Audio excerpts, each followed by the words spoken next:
पुरुषोत्तम महाराज की जय। नरभैराम महाराज की जय। बाबूराम महाराज की जय। लीलाबा महाराज की जय।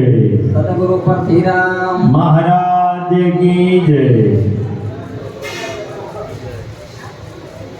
આપણે બધા ખૂબ ભાગ્યશાળી છીએ કે પરમ પૂજ્ય સંત શિરોમણી પુરુષોત્તમ બેનો અવાજ નહીં, શાંતિ રાખો બેનો, બેહી જાઓ, એકવાર કીધે સમજી જવું પડે વાત. પુરુષોત્તમ મહારાજના આપણે ખૂબ ઋણી છીએ. સમગ્ર ઉત્તર ગુજરાત જે આપણે બેનો સંભળાતું નથી, વાતો કેમ કરો છો? જે આ ભજન સત્સંગના મહિમામાં આપણે જે કંઈ માલી રહ્યા છીએ પરમ પૂજ્ય પરસોત્તમ બાપુનો પ્રતાપ છે. અને એવા એવા ઘણા રત્નો બાપુના સાનિધ્યમાં પ્રગટ થયા છે. તો વિશેષ તો અમારા ગિરધારીરામ મહારાજ આવા સંતો મહાપુરુષો બહુ સેવા કરે છે. અહીંયા ખરેખર જેમણે જેમણે આત્મજ્ઞાન મેળવી ભક્તિ વળી છે એમને ખરેખર ખૂબ ખૂબ ધન્યવાદ છે. વિશેષ ના કહેતા આજે લીલાબા ખરેખર બધાને જે કંઈ વખાણ કર્યા ને એ ખરેખર સાચા છે. બહુ નિર્મળ અને એકદમ સીધા સાદા. ભલે જ્ઞાન ઓછું હોય કે વધારે હોય પણ એમની રહેણી કહેણી, એમનો સ્વભાવ, એમનું જીવન ખરેખર પૂંજવાન લાયક છે. વિશેષતા કહેતો હું એક વાણી આપણી આગળ રજૂઆત કરું જે પરમ પૂજ્ય પુરુષોત્તમ મહારાજ બાપુની વંદન તિથિ છે. પાછળ બાપુ ચિરાગસિંહ. બોલો સદગુરુ મહારાજ કી જય. એ પ્રથમ નમો ગુરુદેવને જે મને આપ્યું નિજ જ્ઞાન, એવા જ્ઞાને ગોવિંદ ઓળખ્યા ને ચડી ગયો દેહ અભિમાન. સદગુરુ મહારાજની કે સખી પડવે તે પૂરણ પ્રેમ પ્રગટ્યો જન રે. સખી પડવે તે પૂરણ પ્રેમ પ્રગટ્યો જેને રે. તાળી પાડો બેનો. લોકનો નાથ નિરખવો છે ને રે. હે જે 14 લોકનો નાથ નિરખવો જેને રે. સખી બીજે તે બીજી યાદ કરી છે જનને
વિશ્વાસ માનો આત્મરમ તે મોટો રે સકે તે રસ તારણ હરિ નામ સંત સુધરિયા હે સખી તીરથ તારણ નામ સંત સુધરિયા રે પન્યા નિર્ભય પદ નિર્વાય અનંત ઓધરિયા હે દયા નિર્ભય પદ નિર્વાય અનંત ઉધરિયા રે સકે ચૌદ સે ચારોલા ધામ ગુરુજીના ચરણ હે રે સખી ચૌદસે ચારો ધામ ગુરુજીના ચરણે ફૂલ ચડે ને થયું બ્રહ્મ જ્ઞાન સંતોના શરણ હે રે ભૂલ ટાળીને થયું બ્રહ્મ જ્ઞાન સાતોના ધરણે સકે પૂનમ પોચારે ને કહું કે કરણે ચાચે હે રે સખી પૂર્વે પોકારને કહું તું કરણી